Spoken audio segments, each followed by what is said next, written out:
Good morning. स्वागत है आप सभी का आरआईटी ग्रुप ऑफ इंस्टीट्यूशंस में। पिछले वीडियो में हम लोगों ने बात करी थी ट्रांसमिशन सिस्टम की, ठीक है।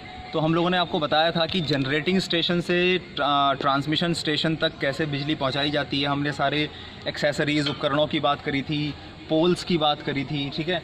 तो आज इसी सीक्वेंस में हम आगे बढ़ते हैं। तो सबसे पहले अगर हम बात करें पोल्स की, तो पोल्स जो हैं वो हमारे 3 प्रकार के होंगे। जैसे एक होगा हमारा आयरन पोल, एक होगा हमारा आरसीसी का पोल और एक होगा हमारा वुडन पोल।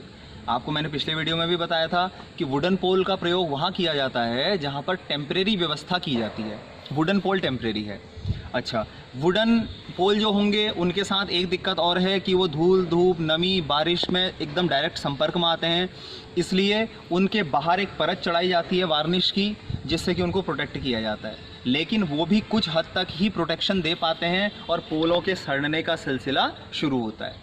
इसलिए जो वुडन पोल्स हैं अब वो प्रचलन में नहीं है, या फिर कहीं पर टेम्परेरी व्यवस्था आपको शॉर्ट टर्म के लिए करनी हो तो वहाँ पर आपको वुडन पोल लगाया जाएगा, ठीक। अब उसके बाद बारी आती है, देखिए, क्रॉस आर्म की। क्रॉस आर्म मैंने आपको बताया था, पोल के साथ क्लैंप किया जाएगा ऐसे करके, जिसके दोनों सिरों पर आपको इंसुलेटर लगाने हैं। इंसुलेटर मैंने क्या बताया था, इंसुलेटर एक ऐसा सब्सटेंस है जो क्या करेगा, कंडक्टर और पोल के बीच में इंसुलेशन प्रदान करेगा, प्रतिरोधकता प्रदान करेगा, यानी कि इससे शॉर्ट सर्किट का खतरा नहीं होगा, ठीक है। अब बात करते हैं हम ये इंसुलेटर्स का जो डिसीजन है, इनका जो चॉइस है वो कैसे किया जाता है। तो इंसुलेटर आपको पता होने चाहिए कि कम से कम 4-5 प्रकार के होते हैं। सबसे पहला होता है पिन इंसुलेटर, उसके बाद होता है डिस्क इंसुलेटर, उसके बाद होता है सस्पेंशन टाइप इंसुलेटर, फिर स्ट्रेन इंसुलेटर और उसके बाद शैकल इंसुलेटर, ठीक है। अब सबसे पहले बात करते हैं हम सबसे छोटे इंसुलेटर की, उसका नाम है पिन इंसुलेटर। देखिए, यही है वो पिन इंसुलेटर जो 33 kV up to 33 kV use होगा। इसमें क्या करना है, ये जो कंडक्टर वायर आ रही है इसमें लपेट देना है इसको, और इसके बाद जंपर वायर कैसे बनेगी, ये बिल्कुल यही वायर होगी। अगर इस वायर से इस वायर तक, ठीक है, आगे मान लीजिए यहाँ पर, तो देखिए एक सीक्वेंस हमने ये बना रखा है। हमने सीक्वेंस क्या बना रखा है कि क्रॉस आर्म की हमने संरचना आगे की ओर को कर रखी है। क्या कि अगर ऐसे आई लाइन यहाँ पर हमने इंसुलेटर में बांधी और सीधे आगे चले गई, लेकिन अगर ये लाइन हैवी होगी तो यहाँ पर ये जो प्रोसेस है, ये जो संरचना है, ये काम नहीं करेगी। क्यों? क्योंकि इसमें लोड आएगा, इसमें हवा भी चलेगी, बरसात भी आएगी, आइस भी आएगी, जोग्राफिकल कंडीशन, भौगोलिक स्थितियाँ इसकी ख़राब रहेंगी, इसमें बहुत ज़ोर आएगा, ये इसको विद स्टैंड नहीं कर पाएगा, इसकी मैकेनिकल स्ट्रेंथ अच्छी नहीं मानी जाएगी। इसलिए हम लोग क्या करेंगे, इसको तिरछा लगाएंगे बिल्कुल उसकी तरह, ठीक है। इसको तिरछा लगाएंगे और दोनों साइड में हम लोग इंसुलेटर लगा देते हैं। तो होगा क्या, हम लोग बिल्कुल जंपर वायर की तरह, अब देखिए बिल्कुल ये है, ये मैं समझा रहा हूँ आपको, ठीक है। ये हमारा जो संरचना थी, ये मजबूत संरचना नहीं मानी गई थी, इसलिए हमने संरचना क्या बनाई, ऐसी बनाई। हम ये क्रॉस आर्म हो गया। अब जो मैं क्रॉस आर्म कह रहा हूँ, क्रॉस आर्म मतलब कि जो इंसुलेटर्स को जो संरचना सपोर्ट देती है वो हमारा क्या होगा, क्रॉस आर्म होगा।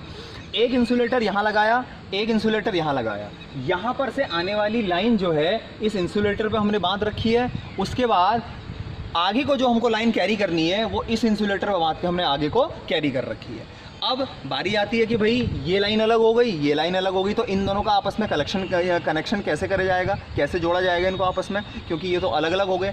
इसलिए यहाँ पर बारी आती है जंपर वायर की। जंपर वायर का मतलब जो जंप करा करके एक कनेक्शन को दूसरे कनेक्शन में देती है, ये वो जंपर वायर है। देखिए, ये कनेक्शन आया, यहाँ पर हमने इसको कनेक्शन दिया, यहाँ पर से ये वायर आके सीधे इस सिरे पे मिल गई, यानी कि इस साइड का जितना भी करंट था वो ट्रांसफ़र होके कहाँ चला गया, इस साइड पे चला गया। ये किसका खेल है, जंपर वायर का। तो जंपर वायर का क्या काम होता है, एक साइड से दूसरे साइड में कनेक्शन को देना। ये बारी आती है किसकी, ये मैं सिर्फ बात कर रहा हूँ 33 kV डिस्ट्रीब्यूशन लाइन की। 33 kV 35 kV, उसके लिए क्या इंसुलेटर यूज़ होगा, पिन इंसुलेटर यूज़ होगा। दिक्कत क्या है इसमें, कि इससे ज़्यादा यूज़ नहीं होगा। इससे ज़्यादा होगा तो अब सबसे पहले क्या होगा, देखिए इसमें मैं आपको एक चीज़ ये बताना चाहूँगा कि सबसे पहले इसमें पंक्चर होंगे छोटे छोटे, ठीक है। इसमें अगर कभी मान लीजिए बिजली कड़क गई, कभी शॉर्ट सर्किट हो गया, या इस जहाँ पर इसके जॉइंट बना रखे हैं ये, यहाँ पर स्पार्किंग हो गई, तो उतनी बार इस पर टकराएगा, इस पर फोर्स पड़ेंगे, एक छेद से दूसरा छेद मिलता चला जाएगा तो पूरी एक लाइन बन जाएगी। वो लाइन बन जाएगी तो पंक्चर कहलाएगा, वहाँ पर से करंट लीकेज होगी और ये ब्रेक हो जाएगा, यानी कि फ्लैश ओवर होगा, ये ब्रेक हो जाएगा, बिल्कुल टूट जाएगा।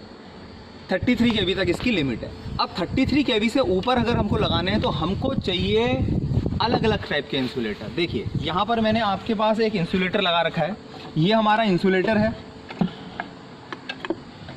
ये देखिए ये हमारा इंसुलेटर है। अलग अलग किस्म के इंसुलेटर मैंने दिखा रखे हैं यहाँ पर। ये मैं बात कर रहा था आपको पंचर की। देखिए ये पंचर था, एक मिनट इधर लाइएगा, ऐसा होगा बिल्कुल, और यहाँ पर से ये पंक्चर हो जाएगा, ये टूट जाएगा ऐसे करके पूरा और ये निकल जाएगा। हमको क्या करना है, हमको अलग अलग वर्किंग वोल्टेज के हिसाब से अलग अलग इंसुलेटर का चॉइस करना है। ये है हमारा, अगर इस पंक्चर से टूटने के लिए बचाना है तो आजकल हमारे पास जो नई लेटेस्ट टेक्नोलॉजी आई है वो किसकी है, वो है ये डिस्क इंसुलेटर्स की, वो भी रबर इंसुलेटर्स हैं। ये देखिए ये रबर इंसुलेटर्स हैं, इसमें पंचर का कोई भी सवाल नहीं उठता है, ठीक है, इसमें पंक्चर का कोई भी सवाल नहीं है। अब एक ही प्रकार का इंसुलेटर दो तरीके से काम करता है। अगर आप इसको लाइन में ऊपर से नीचे की ओर को लटकाते हैं ऐसे करके, तो ये होगा सस्पेंशन टाइप इंसुलेटर। सस्पेंड कर दिया आपने इसको ऊपर से नीचे को, और जो कंडक्टर वायर बधेगी वो कहाँ बधती है, सबसे लोएस्ट डिस्क पे बधती है, यहाँ पर बांध के तब आप उस लाइन को कैरी कराएंगे। और अगर ये स्ट्रेन इंसुलेटर होगा तो स्ट्रेन इंसुलेटर कैसे बंधेगा, ऐसे बंधेगा। स्ट्रेन इंसुलेटर इसमें ऐसे जाएगा, ठीक है।